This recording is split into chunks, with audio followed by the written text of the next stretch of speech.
यो केपी शर्मा ओली कमरेडको उही पानी जहाज हो। ठ्याक्कै पानी जहाज हेर रेल अनि हावाबाट बिजुली घर घरमा ग्यासको पाइप जस्तै नीति तथा कार्यक्रम हिजो आयो। हामी अब अहिलेको शिक्षा मन्त्रीले बिचरा चुनाव दिँदा वडा अध्यक्ष जित्दैनन् बिचरा, तर मन्त्री भइहाल्यो अस्ति। अब तपाईँले रोक्न सक्नुहुन्छ? उहाँलाई जनतासँग के मतलब, शिक्षासँग के मतलब उहाँलाई? किनभने यो व्यवस्था नै खराब छ भन्ने कुरा बुझौँ। वीरेन्द्र शाहले रोके भने त्यो वीरेन्द्र शाहले घाँटी काटेर देख्न सकिँदैन। वीरेन्द्र शाहलाई त कलम सहित घाँटी काटेर गाड्या हो नि त। अनि दैलेखको पत्रकार थापाजीलाई लगेर जिउँदै गाड्या, त्यो देखिएन देवेन्द्र थापालाई? अनि त्यतिखेर कहाँ गयो तिमीहरूको पत्रकार? यो केपी शर्मा ओली कमरेडको उही पानी जहाज हो। ठ्याक्कै पानी जहाज हेर रेल अनि हावाबाट बिजुली घर घरमा ग्यासको पाइप जस्तै नीति तथा कार्यक्रम हिजो आयो। हामीले त्यसलाई स्पष्ट भनिसक्यौँ। पुरानो ढर्राको च्यातिएको कागज जस्तो टोले गुण्डाहरूले आफ्नो क्षेत्र निर्धारण गर्नलाई बनाएको सम्झौताको खास्टो जस्तो। अनि एउटा अर्को लेखेछ नीति तथा कार्यक्रममा, यो हेर्नुहोस् त, पढ्नुहोस् त, के लेख्नु भएको छ? यस्तो लेख्न मिल्छ? अहिलेसम्म नीति तथा कार्यक्रम पढ्नु भएको छैन। नीति तथा कार्यक्रम भनेको देशको इकोनोमीको कुरामा जाने हो। यो कुनै राजनीतिक व्यवस्थाको लागि लेख्ने हो र? यहाँ लेखिएको छ, हेर्नुहोस् यहाँ के लेखिएको छ? समाजमा बेला बेला प्रकट हुने नकारात्मक सोचको दोहन गरी संविधान र व्यवस्थाप्रति अफवाह फैलाई अराजकता सिर्जना गर्ने पक्ष विरुद्ध सङ्घीय लोकतान्त्रिक गणतन्त्रलाई सुदृढ गर्दै नेपाली जनताको बलिदान सङ्घर्ष आन्दोलन ल्याएको दुर्गामी महत्त्वको बलता रक्षा गर्न यो सरकार दृढ छ भन्छ। यो नीति तथा कार्यक्रममा ल्याउने कुरा हो। शिक्षा विधेयक पास गर्ने पनि नीति तथा कार्यक्रममा आउने कुरा हो। यो त्यो त संसदको अधिवेशनमा आउने कुरा हो नि त। स्पष्ट कुरा कहाँनिर छ भने कसैले आवाज ननिकाल्नु। हिजो मैले रिपोर्टर्स क्लबमा हो कि कहाँ एउटा हेरेको थिएँ, कुर्मान घिसिङ हुँदाखेरि चाहिँ नेपाल विद्युत प्राधिकरण फाइदामा छ, अब हिजै घाटामा लागिसक्यो भन्नेको। अब लोड सेडिङ छ कि छैन भन्दाखेरि एकजना साथीले सोध्नु भएको थियो। त्यहाँ मैले हेर्दाखेरि के देखेँ, सबैले लोड सेडिङ। अहिले अस्ति पनि हाम्रो घरमा लोड सेडिङ भयो, अस्ति दिनैभरि लोड सेडिङ भयो। अहिले पनि काठमाडौँमा गल्ली गल्लीमा गएर तपाईँ सोध्नुहोस्, देशका विभिन्न ठाउँमा गर्नुहोस्, सुर्खेतमा सोध्नुहोस्, चाहे विराटनगरमा सोध्नुहोस्, आज बत्ती छैन। अनि तपाईँको के गरिराखेको थियो भने त्यस पछाडि चाहिँ लोड सेडिङ छ कि छैन भने एकजना मान्छेले मात्र छैन भनिरहेको थियो। यस्तो किसिमको अवस्था यो सरकारको छ। अब यसरी विरोध गर्न नपाइने भन्यो अहिलेको नीति तथा कार्यक्रम। नकारात्मक सोच नराख्ने, सरकारले गतिलो काम गर्नु पर्यो नि त। सरकारले गतिलो काम नगर्ने, अनि त्यो सरकारले गतिलो काम गरेन भनेर कसैले कमेन्ट लेख्यो, कसैले सोच मात्रै त्यो सरकारप्रति नकारात्मक राख्यो भने त्यसलाई ठिक बनाउने भनेर यो नीति तथा कार्यक्रममा ल्याएर नेपालको संविधान मान्दिन भन्न पाउने अधिकार पनि नेपालका जनताको छ। यो व्यवस्था मान्दिन भन्न पाउने अधिकार पनि नेपालको जनताको छ। किनभने यो व्यवस्था मान्दिन भनेरै हामीले चुनाव जितेको। हाम्रो राजनीतिक मार्गदर्शन स्पष्ट छ कि अब हाम्रो आवाज दबाउने कुरा हो त। अनि नीति तथा कार्यक्रममा ल्याउने कुरा के हो? नीति तथा कार्यक्रममा ल्याउने कुरा त देशको आगामी आर्थिक रणनीति, वैदेशिक रणनीति, परराष्ट्र नीतिका कुराहरू होला नि त। तर त यहाँ के देखियो? राजनीतिक भाष्य परिणत गरेर नीति तथा कार्यक्रममा ल्याएको देखियो। र अब नीति तथा कार्यक्रममा अर्को एउटा गजबको कुरा ल्याएका छन्, जो 11वटा पोइन्ट अहिले नयाँ भनिएको छ। अब यो चाहिँ के भनेपछि युवालाई रोजगारी दिने भन्नुहुन्छ। के आधारमा दिनुहुन्छ तपाईँ युवालाई? कसरी दिनुहुन्छ? नेपाल सरकारको कुनै संस्थान बसेका छन्? ब्रिकोटी कागज कारखाना छ, आज गोरखाली टायर छ। नेपालको गभर्मेन्ट त सबै सक्यौ नि होइन तिमीहरू मिलेर। पहिला अलिअलि बसेका थिए, 46 सालमा लिबरलाइजेसन भएपछि देशका इन्डस्ट्रीहरू सकिए। अनि त्यसपछि बसेका थिए, माओवादीको द्वन्द्वले सकिए। हरेक व्यापारीलाई चन्दा माग्ने, हरेक ठाउँमा ट्रेड युनियन खोल्ने। अझ त्यसपछि अलिअलि बाँकी रहेका अहिले आगो लाउँदै ट्रेड युनियन खोल्दै त्यो ट्रेड युनियनबाट मान्छे नेता बन्ने। ल जानुहोस् त वीरगन्जतिर के थियो अहिले मधेस? अहिलेको मधेसवादी दल साथीहरूले भन्नुहुन्छ हामीले मधेसको उत्थान गऱ्यौँ, 10 जना मान्छेलाई रोजगारी दिनुहोस् न, टाढा जानु पर्दैन। के थियो हिजो? त्यही मधेसमा हिजो वीरगन्ज चिनी मिल थियो, त्यही मधेसमा हिजो कृषि औजार केन्द्रहरू थिए, त्यही मधेसमा ठुल्ठुला इन्डस्ट्रीहरू थिए। तर आज कहाँ छ? विराटनगरको जुट मिलले गर्दाखेरि विराटनगर र आसपासका क्षेत्रका मान्छेहरू के थियो? त्यहाँबाट जुटबाट कमाइ गर्थे र किसानले पैसा पाउँथे। त्यो जुट त किसानले उत्पादन गर्ने हो नि त। तर आज त्यो जुट मिल त बन्द भयो नि त। आज पनि जुटको कारोबार कति हुन्छ विश्वमा? खरबमा हुन्छ कारोबार। हामीले भारत लगायत अन्य देशमा जुटको तपाईँको पुरै हामीले यहाँबाट जुट तपाईँको एक्सपोर्ट गर्थ्यौँ। तर आज त्यो त साम्य भयो नि, चिनी मिलसम्म बन्द भयो। कृषि औजार केन्द्र अहिले बिचरा महावीर पुनले अरूसँग पैसा मागेर ल्याएर तपाईँको चलाउनु पर्ने छ। यस्ता कुराहरू नीति तथा कार्यक्रममा आउनुपर्ने हो नि त। तर ती कुराहरू आएनन्। युवाहरूलाई रोजगारी दिनुपर्ने कुराहरू, अनि रोजगारी दिनेले कसरी दिनुहुन्छ? तपाईँ नेताको घरमा काम गर्नलाई राख्नु त कहाँ जानुहुन्छ? यहाँ 25,000 महिनाको तलब कसैले पाए भने यहाँ सबै साथीहरूले काम गर्छन्। अनि नीति तथा कार्यक्रममा यो पत्रकारको बारेमा सोच्ने भन्ने कुरा यो साथीले हाँसो मजाकमा भए पनि सोध्नु भएको थियो। के गर्नु पर्थ्यो? हामी अहिले मोनिटाइजेसनमा छौँ। हाम्रो इकोनोमी अहिले फेसबुकले एक वर्षमा 10 अर्बभन्दा बढी पैसा नेपालबाट लिएर जान्छ। फेसबुकलाई नेपालमा मोनिटाइजेसन गर्ने सरकारको नीति तथा कार्यक्रम हुनुपर्छ कि पर्दैन? त्यो आयो है? किनभने त्यहाँ हावाबाट बिजुली निकाल्ने उखान टुक्का भन्ने बाहेक अरू मान्छे छैनन्। यस्ता सोच त आउँदैन। समस्या त्यहाँनिर अहिले फेसबुक, टिकटक, इन्स्टाग्राम, गुगलहरू, युट्युबहरू मोनिटाइजेसन त फेसबुक नेपालमा छैन नि त अहिले पनि। फेसबुक नेपालमा मोनिटाइजेसन गर्नुपर्छ, सामाजिक सञ्जाल गर्नुपर्छ भन्ने कुरा अहिले नीति तथा कार्यक्रममा आइदिएको भए श्रमजीवी पत्रकारहरू अहिले तपाईँको कति आम्दानी हुन्थ्यो भन्नुहोस् त। 10-12 अरब रुपियाँ त नेपालमा बसेका मान्छेले पैसा कमाउँछ। यसको विज्ञापन मार्केट कति ठुलो छ यो नीति तथा कार्यक्रममा आएर। अर्को किसानको कुरा उठ्यो। किसानलाई अनुदान दिने अनुदान त ठप्प बन्द गर्नुपर्छ। यो कार्यकर्ता पाल्ने नयाँ रणनीति हो। अस्ति मात्रै यो 10 वर्षमा ऋषि दमलाजीलाई गएर एकछिन सोध्नुहोस्, खोज्नुहोस्, रिपोर्ट बजाउनुहोस्, म तपाईँलाई भन्छु। कृषि मन्त्रालयले अस्ति एउटा कतिलो काम गरिरहेको छ अघिल्लो पटक। यो 10 वर्षमा 1 खर्ब 12 अर्बभन्दा बढी कृषिमा अनुदान गयो। तर त्यसभित्रको 85% किसान होइनन्। सबका सब पार्टीको झोले कार्यकर्तालाई कृषि अनुदान दिएर देशको कृषि बन्द गरेको छ। मेरै जिल्लामा गएको भेडा फर्मै नभएको मान्छेले भेडा फर्ममा तपाईँको पैसा लगायो। कहाँ छ भन्दाखेरि त्यो भेडा फर्म खोज्न आउँदाखेरि फोटो खिच्छ पठाउँछ, सक्यो। अनि यो अनुदान राखेर काम छ। बरु के गर्नुपर्छ भनेपछि केही गर्नु पर्दैन। सरकारले अहिले कृषिमा निर्भर गर्ने हो भने भारत र अन्य देशबाट आउने हरियो तरकारी रोक्ने कानुन अहिलेको नीति तथा कार्यक्रममा ल्याइदेऊ न। भन्सार बढाउने नीति ल्याइदेऊ न। अनि चामलहरू अहिले कति आएको छ ल हेर्नुहोस्। यो सुन्नु होला। भर्खर मात्रै जम्मा हाम्रो कृषियोग्य जमिन कति छ ल हेर्नुहोस्। नीति तथा कार्यक्रममा यो आउनुपर्छ नि। मुलुकभर 41,21,000 हेक्टर खेतीयोग्य जमिन छ। त्यसमध्ये 30,91,000 हेक्टर मात्र खेती हुन्छ। बाँकी रहेको 10,30,000 हेक्टर जमिन त बाँझो छ आज। यो 10,30,000 हेक्टर जमिन के कारणले बाँझो भयो भनेर सरकारले नीति तथा कार्यक्रममा खोज्नुपर्छ पर्दैन। यो बाँझो हुनुको दुईटा कारण। अहिले कसैले टमाटर फलायो, माछा उत्पादन गर्यो, केरा उत्पादन गर्यो भने विदेशबाट आउने हरियो तरकारी केराको कारणले गर्दा उनीहरूको बजारमा बिक्री नै गर्न सकिँदैन। आज हिजो जुम्लाको स्याउको अवस्था त्यही भएको थियो। सरकारले अहिले नीति तथा कार्यक्रममा त्यो कुरा ल्याउनुपर्छ पर्दैन? त्यो कुरा त कहीँ पनि आएन। अनि अहिले विदेशमा रहेका अहिले कतिजना मान्छे मरे ल भन्नुहोस् नेपालमा? यो 10 वर्षमा 14,213 जना मान्छे रातो बाकसमा लास भएर फर्केको छ विदेशबाट। 1 वर्षमा मात्र यो सुन्नुहोस्, अहिले गइहाल्नु भएर फेरि उहाँहरू यहाँ सुन्नुहोस्।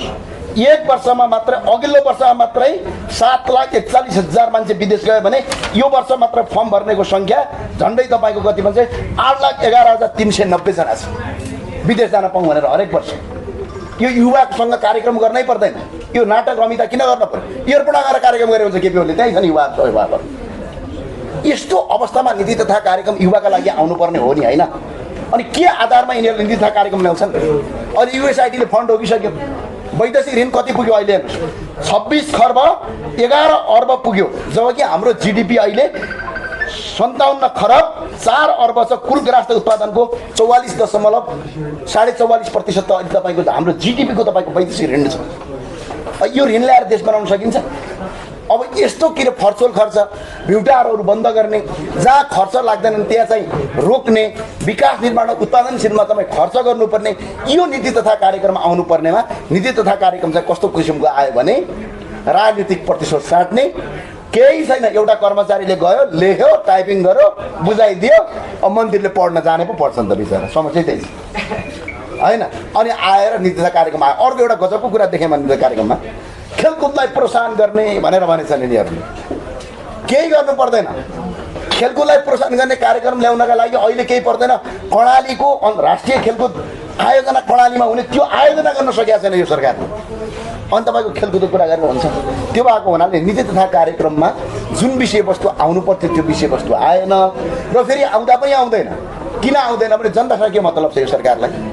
अहिलेका केही मन्त्रीहरू जनताले जितेर पठाएको हो त, जनता कहाँ जानुपर्छ उनीहरूलाई? जानै पर्दैन। पार्टीमा सहयोग गरेको समानुपातिक परेको अनि पट्काइ गरे मन्त्री। अब अहिलेको शिक्षा मन्त्रीले बिचरा चुनाव जित्दा वडा अध्यक्ष पनि जित्दैनन् बिचरा, तर मन्त्री भइहाल्यो अस्ति। अब तपाईँले रोक्न सक्नुहुन्छ? उहाँलाई जनतासँग के मतलब, शिक्षासँग के मतलब उहाँलाई? किनभने यो व्यवस्था नै खराब छ भन्ने कुरा बुझौँ। व्यवस्थाको सबै कुरा खराब नहोला, केही मुद्दाहरू यति खराब छन्। अब यहीँनिर सीतामलाजी भन्दै हुनुहुन्छ ज्ञानेन्द्र शाहले रोके भने त्यो वीरेन्द्र शाहले घाँटी काटेर देख्न सकिँदैन? वीरेन्द्र शाहलाई त कलमसहित घाँटी काटेर गाड्या हो नि त। अनि दैलेखको पत्रकार थापाजीलाई लगेर जिउँदै गाड्या, त्यो देखिएन देखेन्द्र थापालाई? अनि त्यतिखेर कहाँ गयो तिमीहरूको पत्रकार? अब उहाँहरूलाई त के लाग्ने भने राजाले थुन्दैन त बाबा, माओवादी हतियार बोकेर जङ्गल गएका छन्, सडकमा ढुङ्गा हानेर मारामार गरेका छन्, म भइदिएमा अझै थुन्थे। त्यो त कम भयो। त्यो अवस्था के थियो त्यतिखेर? अहिलेको जस्तो शान्तिपूर्ण थियो अवस्था? हतियार सहित मान्छे जङ्गल गएको छ, त्यत्रो दरबार हत्याकाण्ड भएको छ, सडकमा मान्छे आन्दोलनमा आएको छ। अनि विदेशीको डलर खाएर केही साथीहरूले जीवन लाग्यो त्यही लेखेर हिँड्छ, अनि थुन्दैन त? थुन्छ त अहिले पनि थुन्छ। त्यस्तो गऱ्यो भने अहिले पनि यो देशमा स्पष्टका साथ भन्नुपर्छ, देशको राष्ट्रघात चाहे पत्रकार होस्, चाहे सेना होस्, चाहे प्रहरी होस्, चाहे कुनै नागरिक होस्, देशका विरुद्धमा जान पाइँदैन आज पनि। त्यो अवस्था छ। अब के भएको छ भने अहिले केही नगर्ने, पुरानो कुरालाई दोष दिने। हिजो मैले एउटा अचम्मको कुरा मैले सुने क्या, जातीय छुवाछुत विरुद्धमा नेपालमा पहिलोपटक संविधान बनाउने मान्छे को? राजा महेन्द्रले 2021 सालमा बनाउनु भएको। राणाहरूले जातीय विभेद गर्थे, कानुनै बनाएर जातीय विभेद गर्नु हुँदैन भन्दाखेरि तिनको शालिग नबनाउने अनि अम्बेडकरको शालिग बनाउने नेपालमा। त्यो नामै सुने पनि डर नहीं। अहिले यहाँ दुईजना उभिएर गए, योजना आयो यहाँ मैले गरेँ हलानले गरेँ, उनीहरूले गरे हो। 2019 सालमा राजा महेन्द्रले पहिलोपटक राष्ट्रिय योजना आयोग बनाएको। त्यो कुरा भन्नै सक्दैन।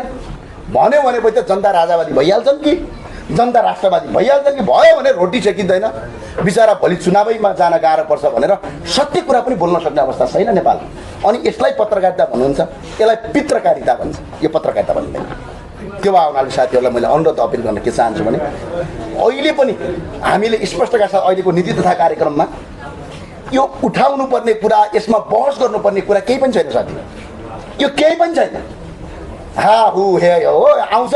यो अहिले सरकारै नभए देश चलिहाल्छ, केपी ओली प्रधानमन्त्री नभए देश चल्छ नि। के गाह्रो छ? कर्मचारीले चलाउने हो, के गर्नु परिरहेको छ? रघुजी महासेठजी, रघुजी के अरे पन्त, उहाँ मन्त्री नहुँदै देश नचल्ने हो र?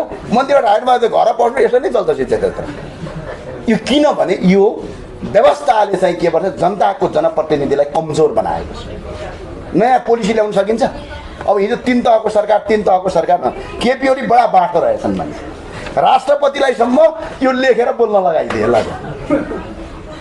राष्ट्रपतिले सम्म पनि अब यो राजनीतिक मुद्दाहरू छन्, प्रत्येक ठाउँमा राजनीतिक मुद्दा छन्, हामी संशोधन हाल्छौँ।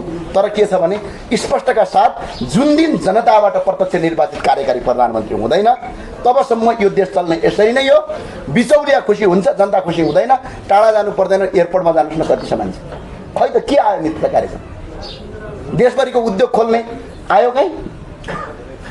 ल भारत र अन्य देशबाट आउने हरिया तरकारीहरू रोक्ने, नेपालमै तपाईँको तरकारी उत्पादन गर्ने भन्यो भने अहिले 3 देखि 4 खर्बको तपाईँको तरकारी र मासुजन्य पदार्थ हामी हाम्रो देशमा उत्पादन गर्न सक्छौँ। देशले उत्पादन गरेन भने पनि 15 देखि 20 लाख मान्छेलाई नयाँ रोजगारी सिर्जना गर्न सक्छ।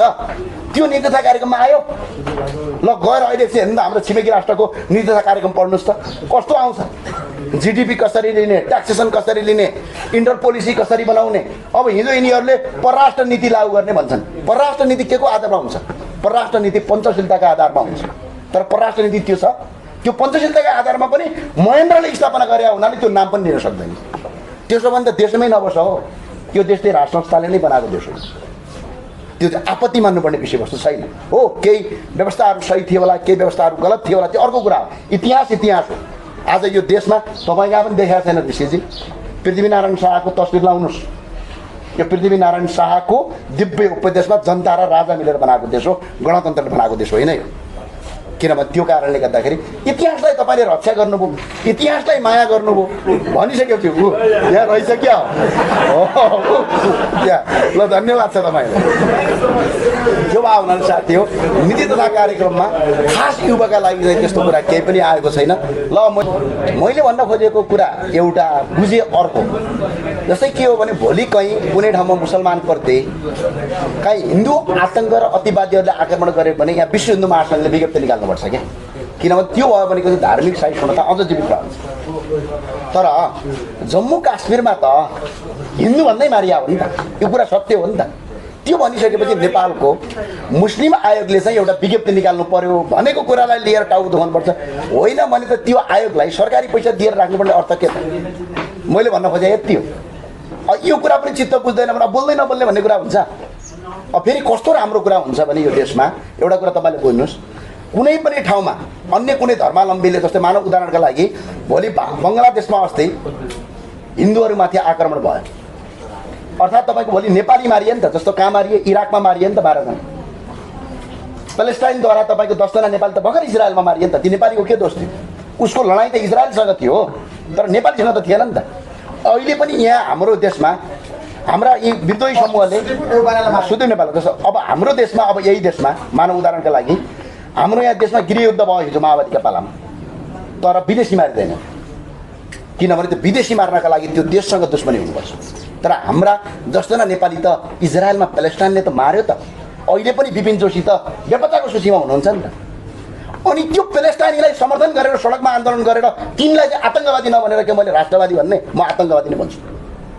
जसले हाम्रा देशका नेपालका नागरिक मार्नेको पक्षमा यो सडकमा उभिन्छ, चाहे त्यो धर्मका नाममा होस् चाहे त्यो जातका नाममा होस्, जोसुकै उभिए पनि त्यसलाई आतङ्कवादी नभनेर मैले के भन्छु? त्यो त देशको दुश्मन हो। ल उदाहरणका लागि मानौँ अमेरिकामा जब मानौँ कुनै नागरिक अमेरिकन नागरिकलाई चीनले मारिदियो अनि आई एम विथ चीन भनेर अमेरिकामा प्रदर्शन गर्न पाउँछ? देशको जनता ठुलो कुरा हो नि त। अनि मैले भन्न खोजेको के हो भने कुनै पनि ठाउँमा जस्तो उदाहरणका लागि कहीँ मुस्लिम आतङ्कवादीले मार्यो भने या मुस्लिम आयोगले विज्ञप्ति निकाल्यो भने धार्मिक सहिष्णुता हुन्छ योहरूका बिचमा। भोलि त्यही कुरा हिन्दूहरूले उठाउन थाल्यो भने त सडकमा द्वन्द्व हुनसक्छ नि त। त्यो त झन् के भन्छ क्रान्तिको प्रतिक्रान्ति हुनसक्छ।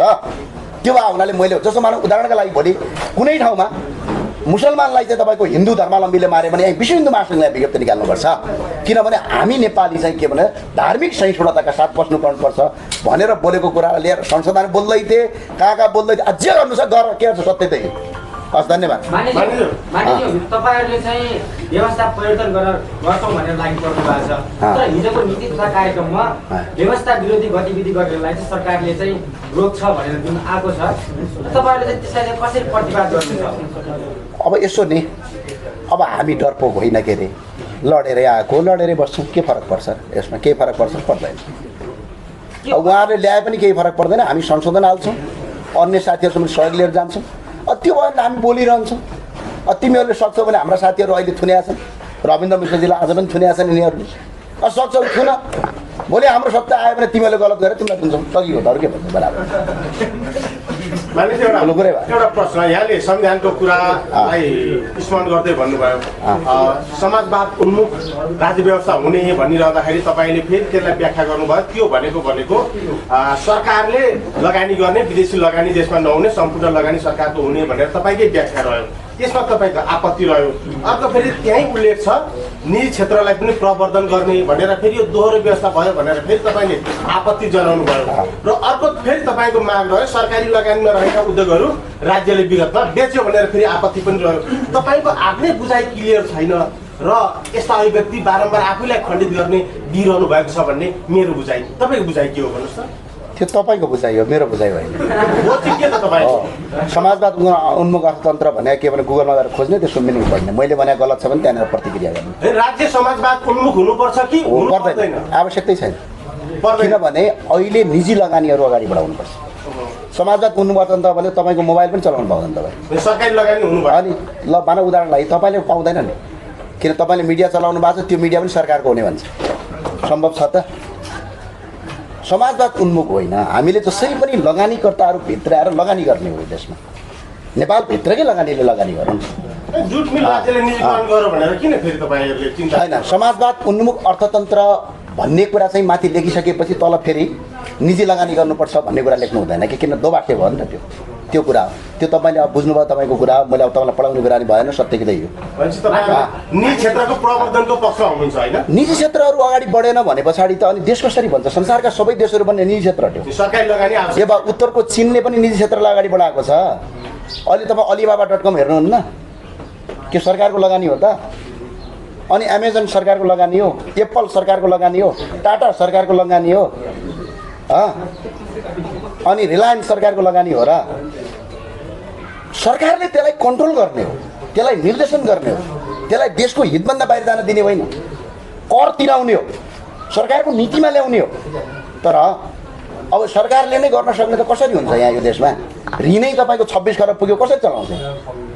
ऋण ल्याउँदै तपाईँको यहाँ 3000 भन्दा बढी सांसदहरू छ यो देशमा। अनि अहिलेसम्म त गणतन्त्र आएदेखि तपाईँको प्रदेश कति छन्? तलब दिन त पुग्दैन पैसाले। कति छ थाहा पाउनु भएको छ? यो तपाईँले प्रश्न उठाइहाल्नुभयो।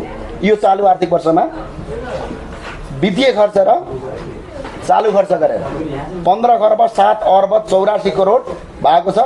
टोटल बजेटको 81.5% त कर्मचारी र यो राजनीतिक दलका नेताहरूलाई तलब तिर्दै जान्छ भने राजस्व मात्रै 12 खर्ब 30 करोड 30 करोड 12 खर्ब 60 अर्ब उठाउने राजस्व छ। झन्डै राजस्व मात्रै 2 खर्ब 47 अर्ब 54 करोड त राजस्व पुग्दैन। हामीले काटेको, हामीले तिरेको करबाट यी नेता र यिनका सांसद र यिनको मन्त्री, यिनका कर्मचारीलाई पाल्न पुग्दैन। हामीले तिरेको राजस्व 2 खर्ब अझै पुग्दैन। अनि देश चल्छ त अनि कहाँबाट देश बन्छ? ल भयो, संविधानलाई मान्दिन भन्नु, सुन्नु न, जवाफ त दिनुस्। जवाब मैले दिन, तपाईँले 10 पटक दिइसके। अरू साथीहरू उदाको प्रश्न लाग्यो मैले। यो भारत भनेको नेपालसँग एकदमै सीमा नजिक भएको सबभन्दा नजिकको देश पनि हो, छिमेकी देश हैन। तर भारतको केआइआइटी विश्वविद्यालयमा 2 जना नेपाली विद्यार्थीको मृत्यु भइसकेको छ। यही भारतसँग नेपालले कूटनीतिक सम्बन्ध यस्तै राम्रो बनाउन सक्दैन। यस्तो हालत छ भनेपछि हमासको आक्रमणमा बन्धक परेका बिपिन जोशीको रिहाइको लागि सरकारले पहल गरिरहेको जस्तो लाग्छ यहाँलाई? अब यो कस्तो भने लङ्गुटियाको सरकार हो। यो सरकारै व्यवस्थै लङ्गुटिया हो, सिधा भाषामा हाल्ने भने। देख्नु भने लाइन लगाएर भेट्यो बिचरा। एउटा चौथैवाला कि गौथैवाला आएपछि सब लाइन लगाएर भेट्यो। हालत के छ तपाईँ सम्झिनु? बिचरा देशको परराष्ट्र मन्त्री 11 दिन दिल्लीमा बन्धक बस्नु। यस्तो देश हो यो। अनि विदेशबाट फर्केर आएर के भन्छन्? हाम्रो भारत त गणतन्त्रको पक्षमै छ है भने खुसी मनाउँछन्। भारत त राष्ट्रसत्ताको पक्षमा छैनन्। हामीलाई भारतको समर्थन चाहियो, अब राष्ट्रसत्ता यो देशको समर्थन चाहियो। यस्तो दिसको देश छ। अब गएर गाडाका के अरे लाटाका देशमा गाडा तन्नेरी भने जस्तै हो। किनभने सबै यस्तै छन्, यस्तै मध्ये एउटा आएर चलाइराखेको छ। संसारको कुन देशमा छ 11 दिन तपाईँको परराष्ट्र मन्त्री बन्धक बनाएर त्यहाँको परराष्ट्र मन्त्रीले भेट्न दियो? एउटा जब एउटा विदेश प्रमुख आउँदाखेरि प्रधानमन्त्रीदेखि लगेर अहिले आएका नयाँ साथीहरूसम्म लाइन लाएर भेट्न गयो। कहीँ छ संसारमा?